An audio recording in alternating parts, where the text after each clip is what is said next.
Leaders Eat Last by Sinek. Picture this. It's the dead of night in Afghanistan. The sky is an inky black void. Thick clouds have swallowed every hint of moonlight, leaving nothing but absolute darkness. Down below, on the jagged rocks of a remote valley, 22 Special Operations Forces are moving carefully through enemy territory. Every sound makes their hearts race. Every shadow could be a threat. They know hostile eyes are watching their every move. It's 2002, barely a year after September 11th. These soldiers are deep behind enemy lines on a mission so sensitive it's still classified today. High above them, circling in an A-10 Warthog, is Captain Mike Droley. His call sign? Johnny Bravo. Up at his altitude, everything seems peaceful. The moonlight paints the cloud tops silver, creating an almost serene landscape. But Johnny isn't admiring the view. He's locked in, listening intently to the tense voices crackling over his radio from the men far below. He can't see them through the storm clouds, but he can sense something's off. His instincts are screaming at him. So he makes a decision that goes against every protocol in the book. He's going to perform what's called a weather letdown, basically diving his jet straight down through a violent storm, flying completely blind except for his instruments and gut feeling. Nobody ordered him to do this. In fact, if he'd asked permission, he'd almost certainly have been told no. Then, just as he's about to plunge into that darkness, 3 words crackle across the radio. 3 simple words that make every pilot's blood run cold. Troops in contact. It means the guys on the ground are being attacked. They're in serious trouble. Without hesitation, Johnny points his nose down and drops into the storm. His aircraft gets tossed around like a toy. He breaks through the cloud layer at less than 1,000 feet, and what he sees is absolute chaos. Enemy fire is pouring in from both sides of the valley, a deadly crossfire of bullets and rockets, all aimed at those 22 men pinned down below. He's flying with outdated Soviet maps and no modern GPS. One wrong move and he slams into a mountain. But here's what he'll tell you. There are fates worse than death. One is accidentally killing your own men. Another is going home alive when 22 others don't. So he does what needs to be done. He screams down the valley, guns blazing, counting seconds before he has to pull up to avoid crashing into the rocks. Then he circles back and does it again, and again, and again. That night, because one man chose courage over safety, 22 American soldiers made it home alive. So why did he do it? Why risk everything for people he couldn't even see? When you ask extraordinary people like Johnny Bravo this question, you'll hear the same answer over and over, because they would have done it for me. That feeling, that rock-solid, unshakable trust, sits at the very heart of Simon Sinek's brilliant book, Leaders Eat Last. This isn't just another business book about management techniques.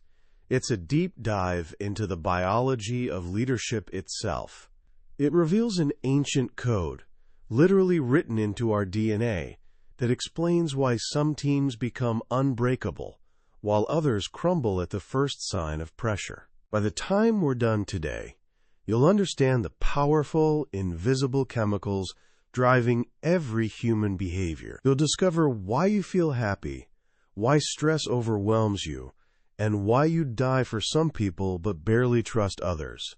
Most importantly, you'll learn the secret great leaders use to build what Sinek calls circles of safety, transforming paranoid, self-serving groups into loyal, trusting teams that achieve the impossible. This isn't just about becoming a better leader. It's about understanding what makes us human in the first place.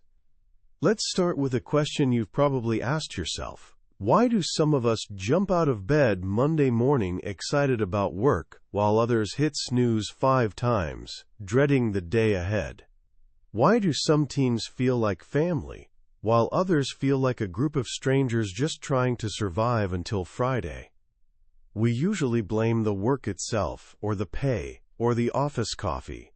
But Sinek argues it's something much deeper. It's about safety.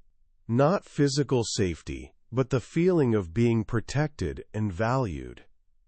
Think about our ancestors 50,000 years ago. Their world was legitimately terrifying. Saber-toothed tigers, brutal weather, constant food scarcity. Survival alone was impossible. So humans banded together into tribes and created what Sinek calls a circle of safety. Inside that circle, people looked after each other. They shared food. They protected the vulnerable. When everyone felt safe from internal threats, they could relax, cooperate, and get creative. But when people had to worry about dangers from within the tribe, backstabbers, thieves, selfish jerks, everything fell apart. They'd waste all their energy watching their backs instead of watching for predators, making the whole tribe vulnerable. Fast forward to today.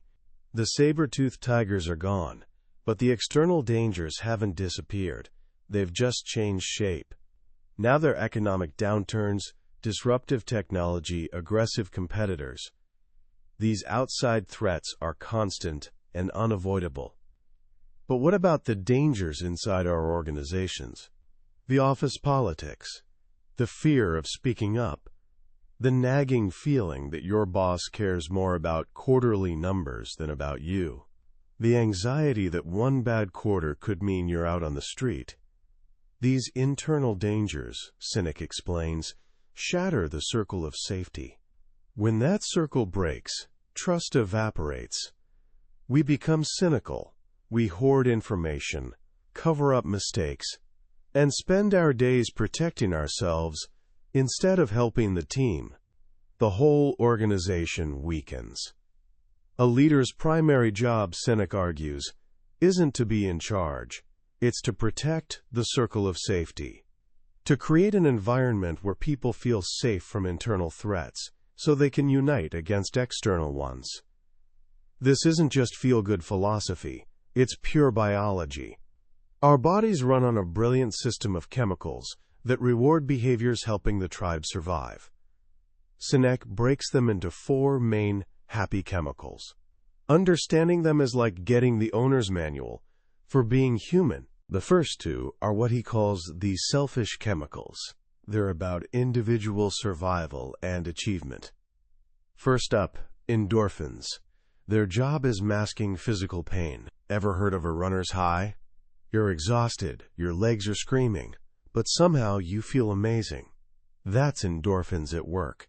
For our ancestors, hunting for days on end, this was critical. Endorphins let them push through pain and exhaustion to bring food home. They give us endurance. Then there's dopamine. This is your achievement chemical. It's that satisfying hit you get crossing something off your to-do list, reaching a goal, or finally finding your keys. Dopamine makes us goal-oriented creatures. When we spot a target, whether it's fruit on a distant tree or a sales quota, we get a little dopamine surge that pushes us forward. Bigger goals mean bigger dopamine rewards. These 2 chemicals are fantastic. They drive productivity. But here's the catch. Dopamine is highly addictive. Alcohol, gambling, nicotine, they all trigger dopamine. And in our modern world, we've created new addictions. Email notifications, text message pings, social media likes. Each one delivers a little dopamine hit. In business, we've built entire cultures around this. Performance bonuses, sales targets, quarterly reports, all designed to chase that next achievement high. When we become addicted to performance, we prioritize numbers over everything else. We obsess over short-term wins, even at the cost of relationships and long-term health. The success feels great in the moment, but it fades fast, and it never creates real loyalty or trust. That's where the other two chemicals come in, the selfless chemicals. These bind us together. First is serotonin. This is the leadership chemical. It's that feeling of pride, status, and public recognition. When you walk across the graduation stage and everyone applauds, that surge of confidence is serotonin. It feels good to be respected. But here's the beautiful twist. At that exact moment you're feeling proud, your parents in the audience feel it too. Serotonin reinforces the bond between the achiever and their supporter. It strengthens relationships between leaders and followers, parents and children, coaches and players. This is why we feel a powerful need to make our mentors proud. We can't feel accountable to a spreadsheet, only to people. Finally, there's the most remarkable chemical of all, oxytocin. This is love, trust, and deep friendship in molecular form. It's that warm feeling from hugging someone you care about or performing an act of genuine generosity. It's released through physical touch and shared kindness. Oxytocin is the glue holding the circle of safety together. Unlike dopamine's instant hit, oxytocin builds slowly and lasts. Trust takes time. It's that feeling that someone has your back no matter what. My favorite definition of love: giving someone the power to destroy you, then trusting them not to. That's oxytocin.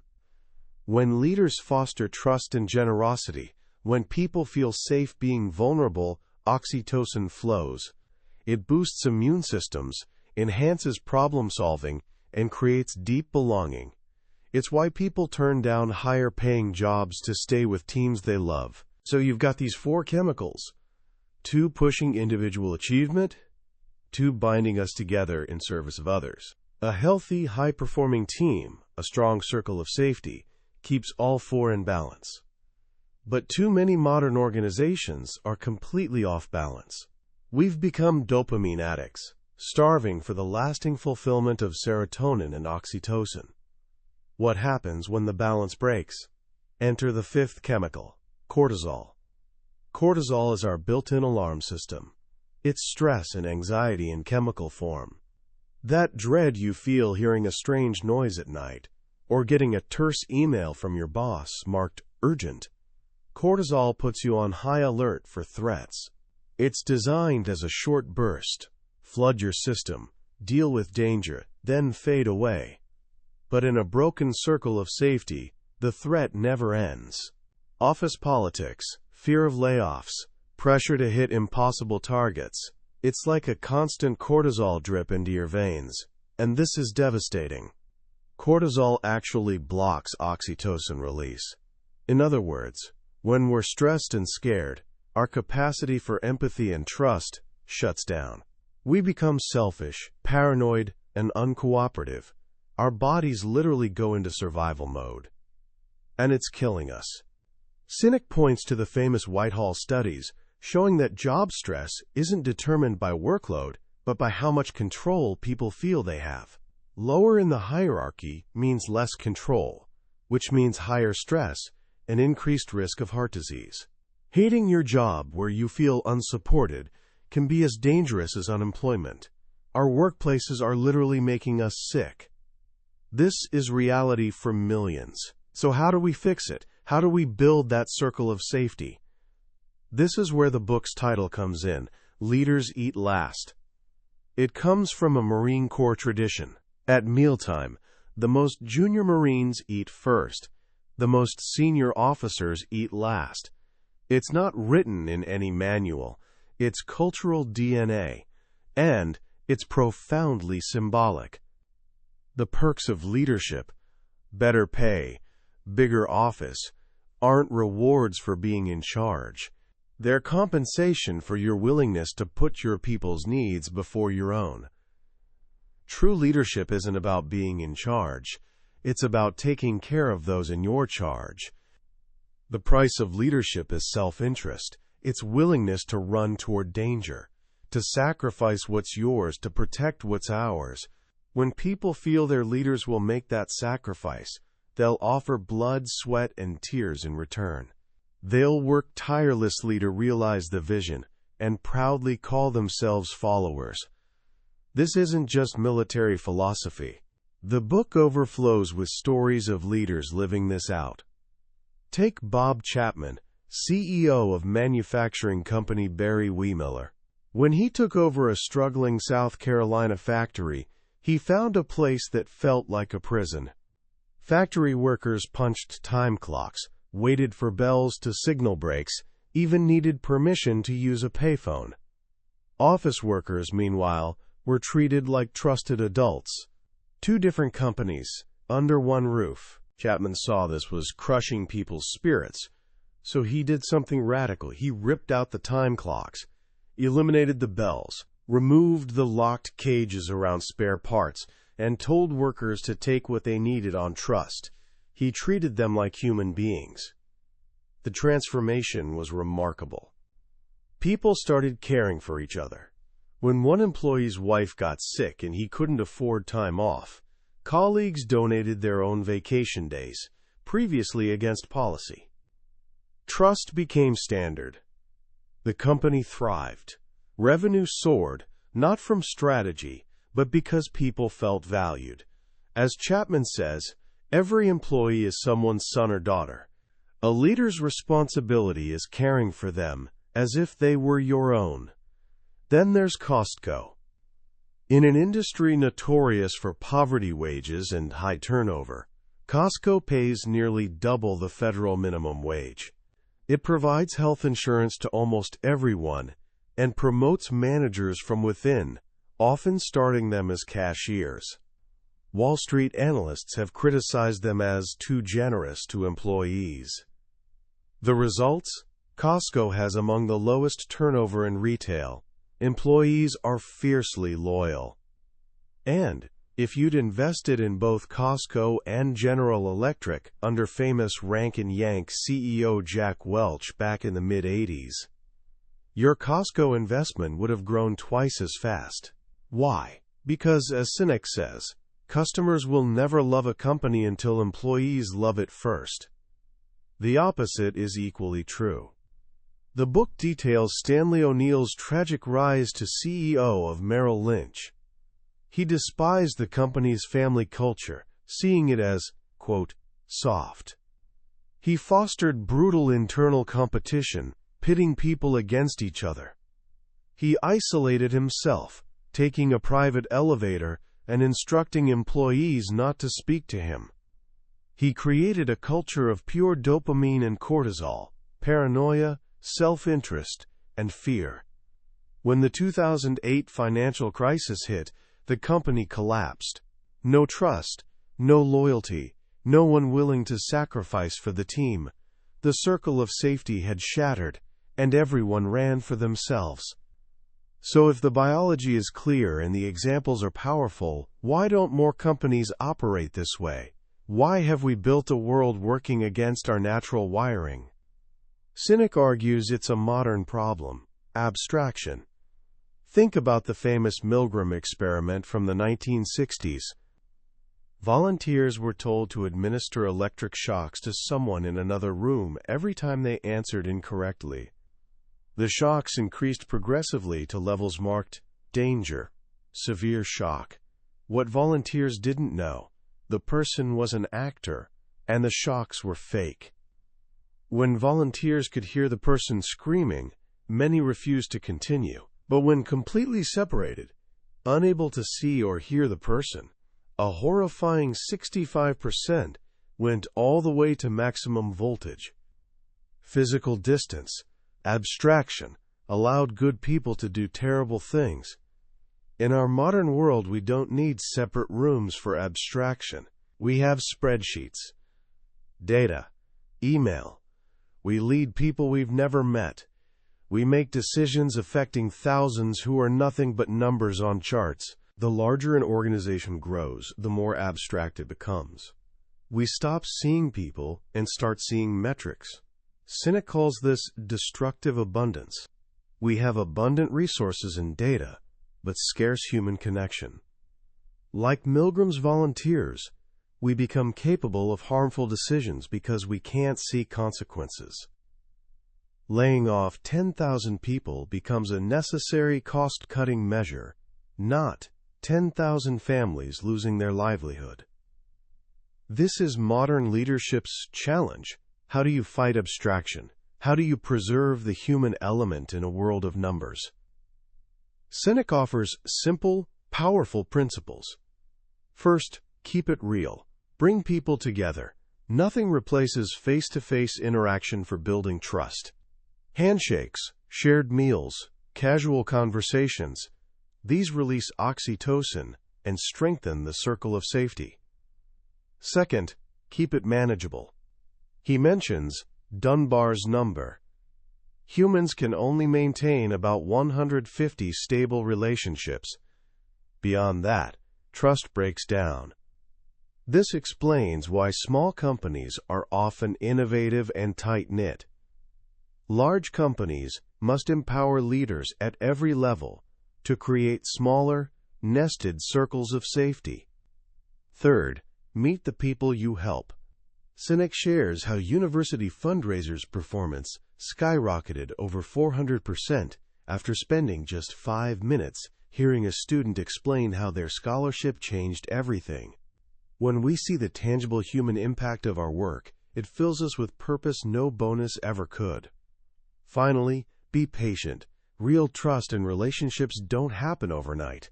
They can't be rushed. They're the slow, steady result of showing up day after day, proving you care. At its core, this book calls us back to what makes us human. We're not wired for selfishness. We're wired for cooperation, service, and connection. Humans have thrived 50,000 years, not because we're driven to serve ourselves, but because we're inspired to serve others. Leadership isn't a rank you achieve. It's a choice you make. The choice to watch out for the person to your left and right. When we make that choice, when we commit to building a circle of safety, we don't just build stronger companies. We build a better world. The ultimate lesson is simple yet profound. Everything about leadership is like parenting. It's committing to the well-being of those in your care and willingly sacrificing your interests to see them grow and succeed. It's not a license to do less.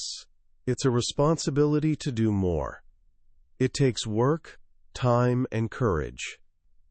But the reward is the greatest feeling any human can know. The pride and love from watching those you lead achieve more than you ever imagined possible. Stepping back from the big picture Sinek paints in Leaders Eat Last, it's hard not to feel both frustrated and hopeful. The frustration comes from recognizing how many modern workplaces resemble his before stories, environments saturated with stress, anxiety, and people just trying to survive another day. We've all been there. We've all had bosses who made us feel invisible, or worked on teams where everyone was out for themselves. This book names that feeling of unease and gives it a biological explanation. It validates our experience and confirms we're not crazy for feeling that way. But the hope is overwhelming.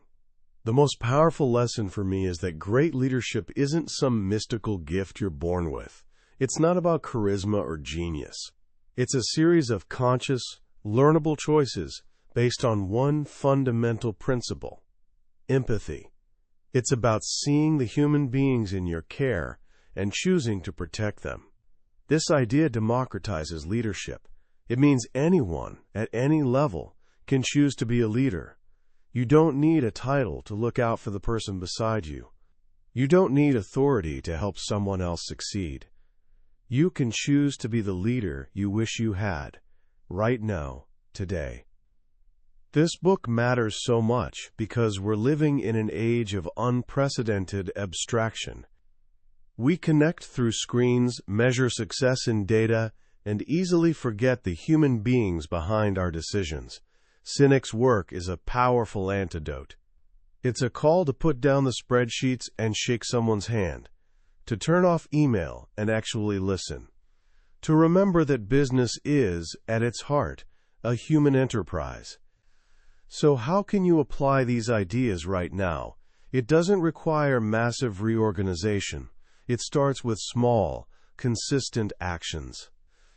First, practice eyeball leadership, a Marine term meaning get out from behind your desk and spend time with your people. Commit this week to one conversation with a colleague with no agenda, except asking how they're doing and genuinely listening. Make them feel seen. Second, find a 5-minute moment, like those university fundraisers. Connect your work to the real people it impacts. If you're a student, thank a teacher and tell them specifically how they helped you. If you're in customer service, share a positive customer story with your team. Make the human impact of your work tangible. Third, practice eating last. This is metaphorical, of course. Look for opportunities to put someone else's needs before yours. Let a colleague take credit for shared success. Stay a few minutes late to help someone finish a task.